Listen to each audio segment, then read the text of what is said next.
Assalamualaikum warahmatullahi wabarakatuh. Alhamdulillah wa syukurillah, la haula wala quwata illa billah. Asyhadu an la ilaha illallah, asyhadu anna Muhammadar Rasulullah.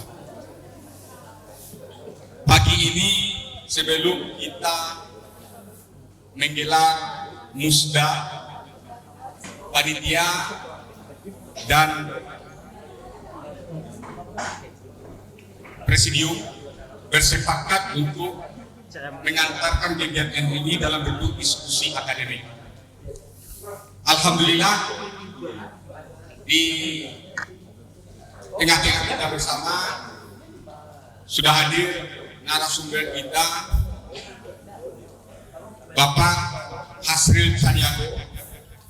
Beliau pagi tadi masih di Jakarta, saya pikir masih di Bandung, tapi karena kedahsyatan lobi dari Bang Eka Widya Putra, Bang Hasril Caniago-nya bersedia hadir di tengah kita. Kita berikan aplaus sekaligus kita imbau, kita undang Pak Hasril Caniago untuk duduk di depan.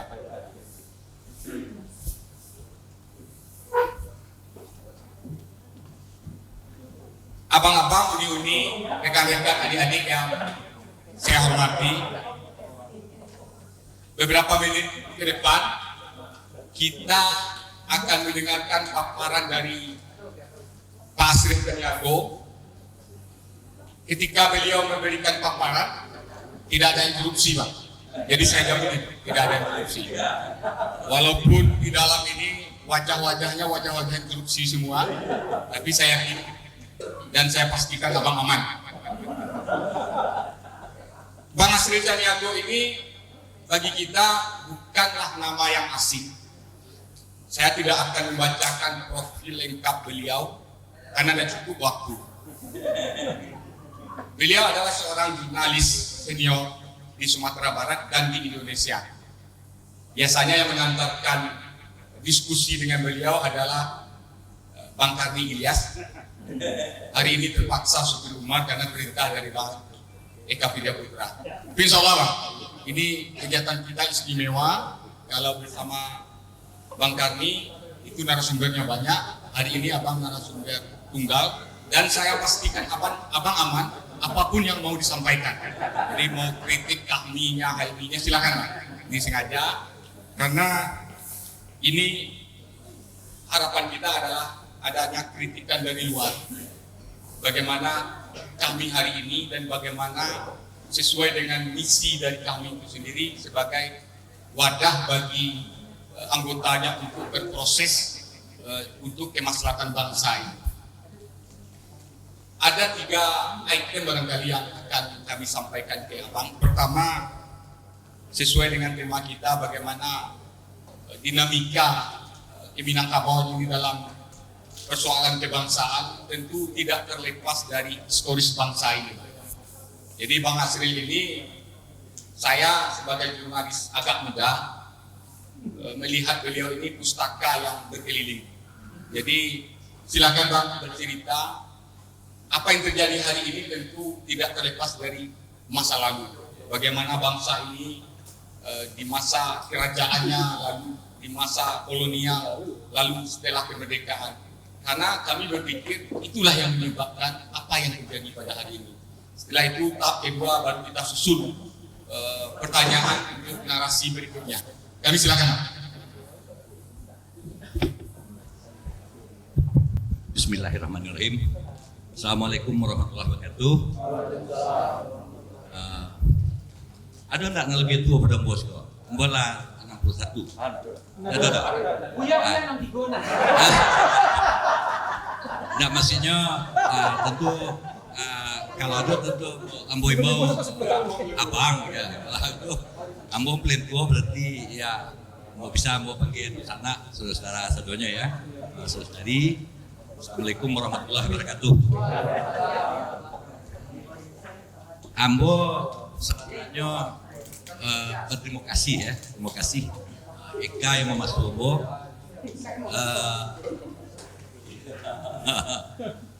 Ambo agenda benar kampung gue ya.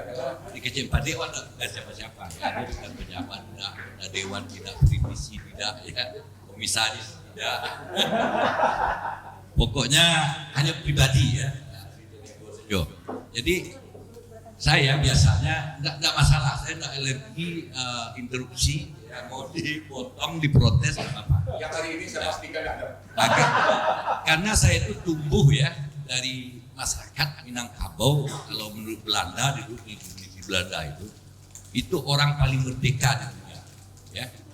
Jadi ada satu cerita saya dari sini ya. Ada namanya ketika masih berkecamuk Perang Padri itu gubernur Sumatera West itu namanya Stuer. Dia lama sekali di Jawa, nah jadi kontrolir Belanda lah. Begitu dia ditugaskan di Sumatera Barat, di Minangkabau ini, kemudian dia pertama kali ke Dari itu, ke daerah pedalam itu ke tanah datar. Heran ya. Waktu ini bukan cerita saya, sumbernya bisa dicek nanti ya. Jadi dia datang ke tanah datar di kampungnya Pak Kerul ya. Ya, Separuh ya. Iya, Separuh ya, Kampung Bako ya. Di Jawa itu kalau petinggi itu belum gubernur ya. Ini gubernur nih. Buat Lolior. Kalau datang ke daerah-daerah ya, di Jawa didampingi oleh pemuka-pemuka, kiai, bangsawan-bangsawan di situ. Itu kaula itu rakyat itu bersimpuh berbaris di pinggir jalan gitu, betul penghormatannya. Tapi dia datang ke tanah datar, dia pertama kali dia masuk ke Buah dan Tigo, daerah yang Minangkabau itu, orang cuek ya. Aduh, bapak-bapak namanya tak tinggal ya, istilah panggil saruang gitu kan. Nah, lewatlah Stuer itu sama ajudan mereka penerjemahnya. Aju muncul lu jatuh. Gubernur mas, karena Stuer pengen berbaik-baik di masyarakat gitu ya. Apa tanya bapak itu? Bapak itu tanya tadi yang datang itu siapa? Saya bilang itu gubernur kita yang baru. Oh iya, ya salam. Stuer ada berokok. Ditanyakan ada berokok. Tanya bapak apakah ada berokok? Oh ada. Dikasih kan? Nah, dikasih rokok ya. Aduh, tolong salahnya sekali. Minta lo, bayanglah tuh. Itu bukan cerita kamu, itu Stuer sendiri menceritakan dalam catatannya selama itu. Kemudian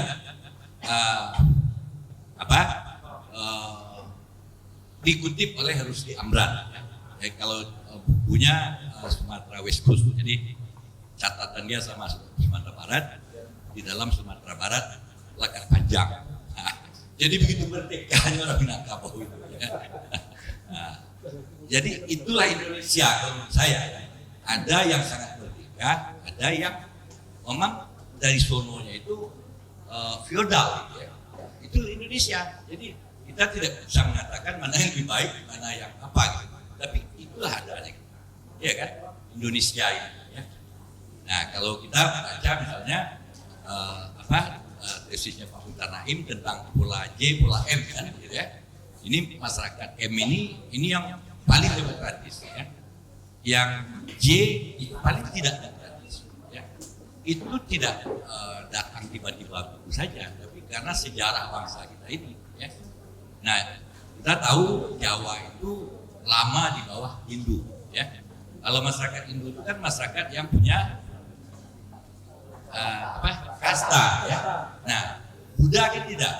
Nah, kita ini di bawah dari Sriwijaya ya. Melayu ini dulunya itu.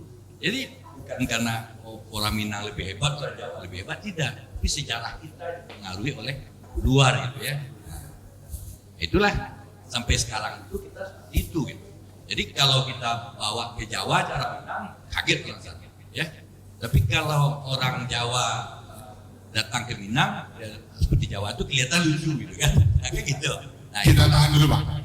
Artinya sudah tampak dari kita dari historis itu, dari budayanya, C dan M itu beda lah. Nah, kita ingin fokus ke M-nya ini.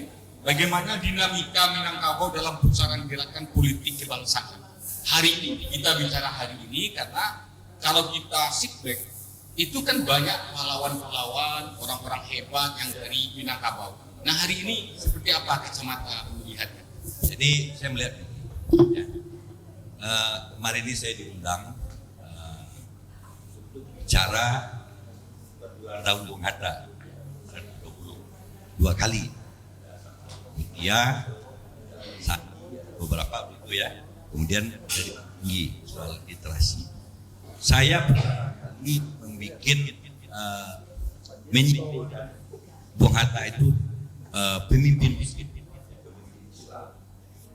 Tidak ada bicara itu. Nah, saya ingin mengatakan HMI, kami, dan M tadi itu sama. Ada pesan syarat sendiri pula kan, ya kan? Nah, kenapa kita punya masalah sekarang? Islam yang akan 85% lebih dari penduduk ini, kita tidak mempraktikkan nilai-nilai Islam. Saya baru saja baca data dari tahun terakhir menurut ICW itu 506 anggota DPR dan DPRD yang ditangkap. Itu 90% lebih orang Islam, dan saya yakin banyak juga yang anggota kami. Iya. Lanjut pada interupsi. Ya, tidak apa-apa. Begitu, ibu tidak apa-apa. Saya bicara data, itu ada data. Gitu kan ya. Nah, saya yakin banyak itu yang anggota kami. Karena yang bermain di politik ini sekarang ya, misalnya waktu Akbar Tanjung menang ya, lawan Deddy Sudrajat 99. Akbar Tanjung kan didukung oleh kami, ya jaringan KMI kami, dan sini ini juga dari banyak dari KMI juga kan, bisa mengalahkan Deddy Sudrajat yang didukung oleh Pak Ketua dan tentara. Ya. Jadi yang politik Golkar, yang bukan Golkar pun sudah pindah. Itu dari Golkar juga. Di Nasdem itu pendirinya Golkar juga, ada orang Golkar juga. Gerindra itu orang Golkar juga. Prabowo itu kompetisi calon presiden. Artinya, kemudian anggota dewan itu kan para politisi. Saya yakin itu ya banyak dari kami lah ya, bekas kader-kader. Aman nih, baik, kita lanjut. Ya, nah, yang kedua ya,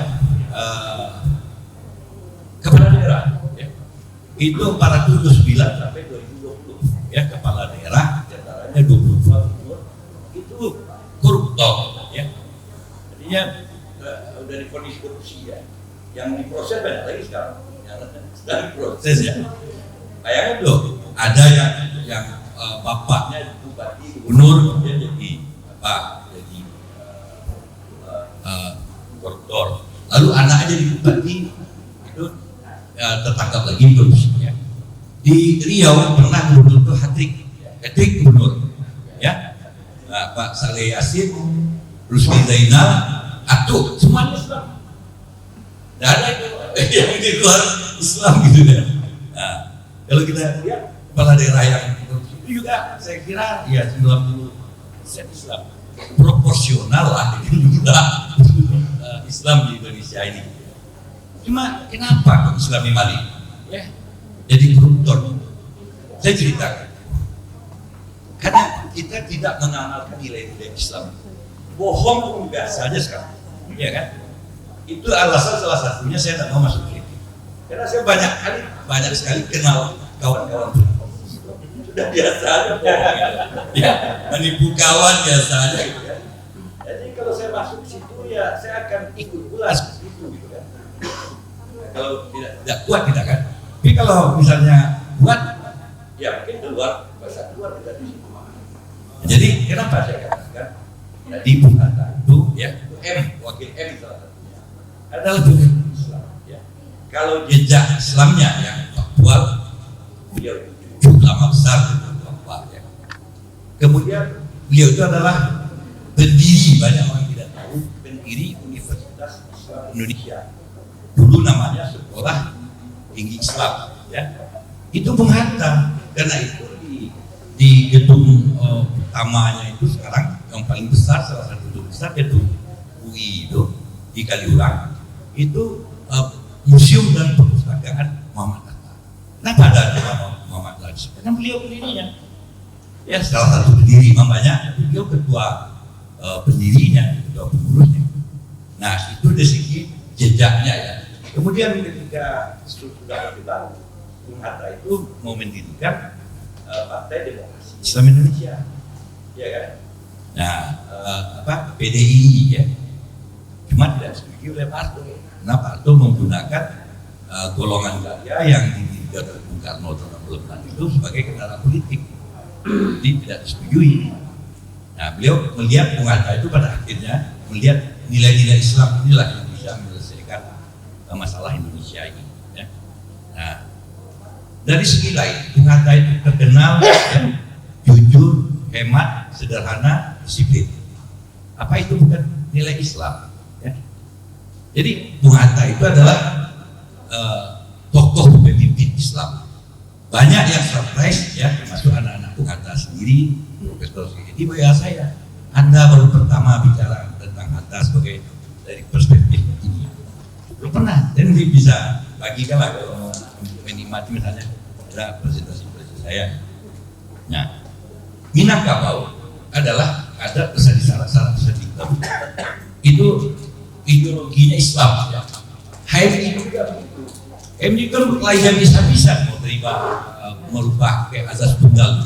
Saya tidak tahu sekarang kan HMI itu kayak azas lama. Iya. Islam. Udah balik ke Islam. Ya dulu kan saya terima. Saya waktu kongres di Padang, saya meliput ya. Waktu Saleh Khalid terpilih, waktu itulah akhirnya diterima. Itu luar biasa. Ya. Karena dipaksa oleh Pak Harto. Ya. Dengan dasar KPR, Eka Prasetya Pancakasa, semua organisasi harus mempunyai dasar Pancasila. P3 dan Islam tahun 99 ya, kita demokratisasi, Habibie buka keran lagi, balik kan ya. Cuma ini kan cuma katakan slogan bukan amal. Nah, saya mohon maaf saja ya, nanti malam saya janji sama Pak Darusiska, dia salah satu tokoh ya, kami ya anggota DPR ya. Saya kebetulan menulis biografi beliau, dia minta saya menulisnya. Saya lama aja. Apa bedanya? Dia masuk pertama jadi anggota dewan bersama Orde Baru. Sekarang sampai sekarang dia masih, jadi sudah 4 periode ya. Kader ini kami ya. Dia bilang miris dari si sekarang. Ya. Ya, saya tidak lari dari M ya. Pak Darusi sekarang juga orang Minang ya. Tidak ada lagi disiplin. Orang sudah mengejar ya kesempatan aja ya. Betulkah orang berjuang untuk bangsa sekarang? Ya yakin ya, untuk kelompok, untuk pribadi ya, memulangkan modal ikut pemilu, ikut pilkada, itu terjadi sekarang ya kan? Saya kebetulan kemarin ini di hari Rabu ya, bertamu sebentar ke DPD ya, DPD RI ya. Temu sekjennya ya, sama doa Pak, kemarin ini DPD ini tidak jelas pekerjaan ya, fungsi tidak jelas, kewenangan tidak ada. 2024 sampai sekarang berapa? 18 tahun ya? 18 tahun, produknya hanya satu. Anggaran sama, anggaran cukup besar. 1 T ya, 1 triliun. Sekarang mungkin 2023 katanya 1,2. Untuk orang yang tidak jelas saja. Ingin saya katakan, saya buka-bukakan saja lah ya. Bang Darul itu kalau menurut dia salah satu tipe orang yang mengamalkan Islam gitu ya. Artinya, saya sekarang ketika zaman pagi itu 18 bulan ya. Itu 67 undang-undang dalam 12 bulan. Ya. Undang-undang penting, undang-undang politik, pemilu, tentang kebebasan menyampaikan pendapat di depan umum, undang-undang pers, otonomi daerah, banyak sekali. Itu anggota dewan itu begitu bernafsu ya untuk mencari Sehingga dari Siska itu dia minta izin naik haji ya, bulan awal Maret tahun 2009 sama badan Bang, saya mau naik haji, amin. Berapa lama? Ya 40 hari lah, saya di desa, nggak bisa lama-lama. Anda harus mengawal, undang kerja namanya. Saya telepon dari balik pajak, ya gampang. Ini lapor, saya kasih saya telepon kepada nanti saya kasih rakatnya terakhir ya kan, akhirnya dia haji 10 hari, tidak bisa saya salah tambahin di Medina gitu ya, itu pengalaman.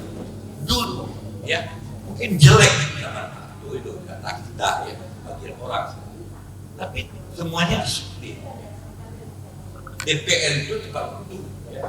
Malu dia, ada fraksi APRI, dia ada fraksi TNI Polri, mereka tuh selalu tempat untuk kehadiran 100%.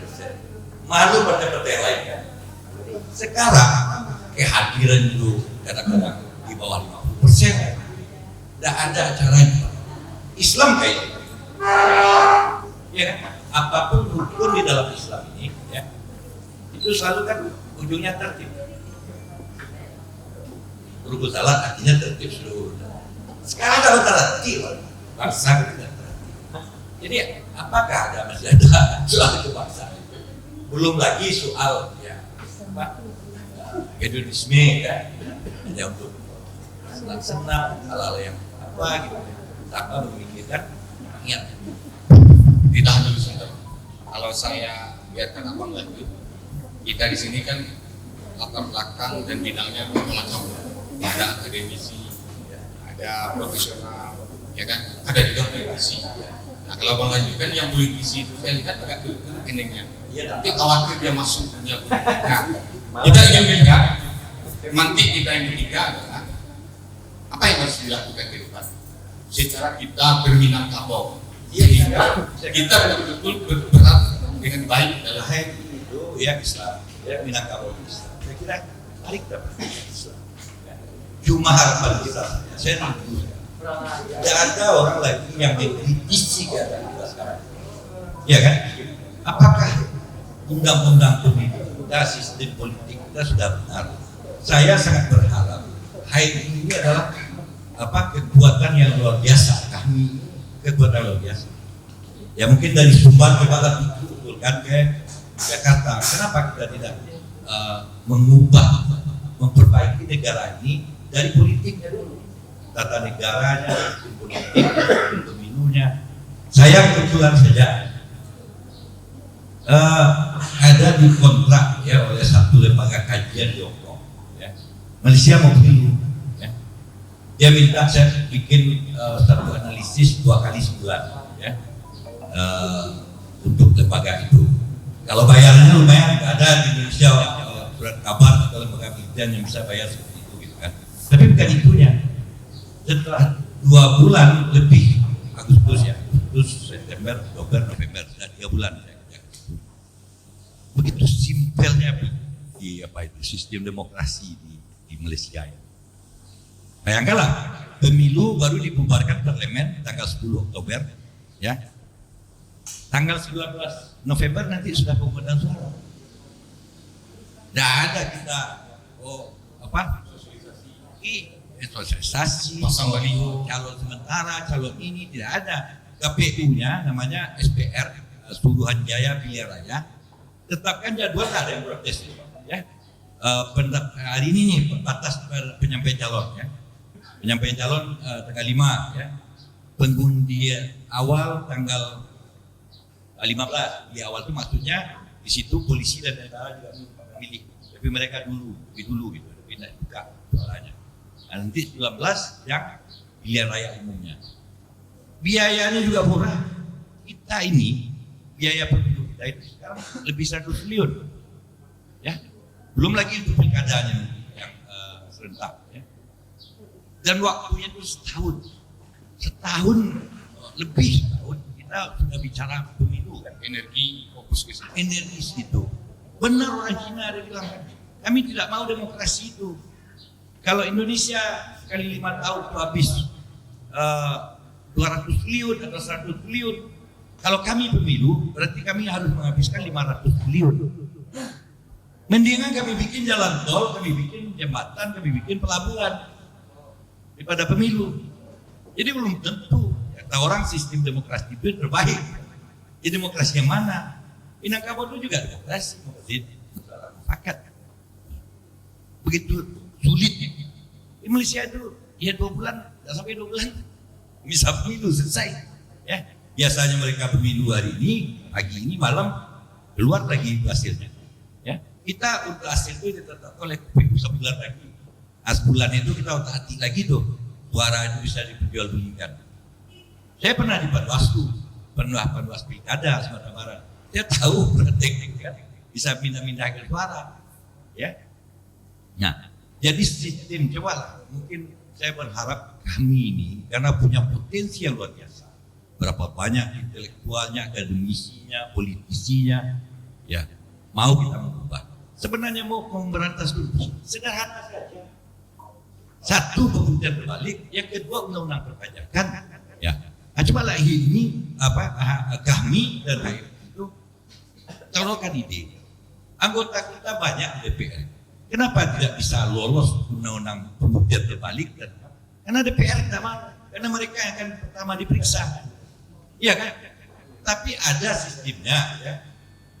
Pemutihannya. Artinya yang itu mulai hari ini saja. Yang dimaafkan. Supaya jangan takut berlanjut gitu. Di Malaysia itu berlaku undang-undang perpajakan. Orang Indonesia ini dan kebanyakan orang Islam mau saja. Ya, menyembunyikan harta itu, menyembunyikan uang-uang haram itu dengan legalitas undang-undang. Ini hibah, ya, tapi tidak ada dasar hibah itu, atau tidak, ya. Ya, ada pejabat tinggi apa enggak? Kekayaannya 159 miliar.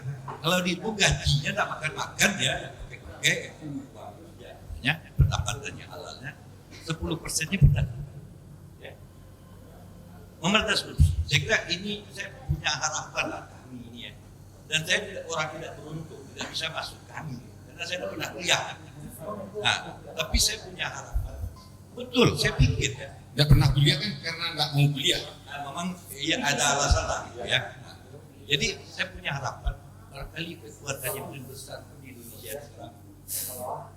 Tahan, dan tahan ini adalah cukup sampai di sini. Kita berikan aplaus ke Bang Wijanyago. Bang, kalau waktu kita tambah juga, cerita Bang 30 negara di Eropa itu tidak selesai sekarang. Tapi harapan dan tumpuan harapan Abang T. Kahmi tadi kami merasakan adalah sebuah harapan yang sangat luar biasa. Dan itu saya pikir tidak dibuat-buat.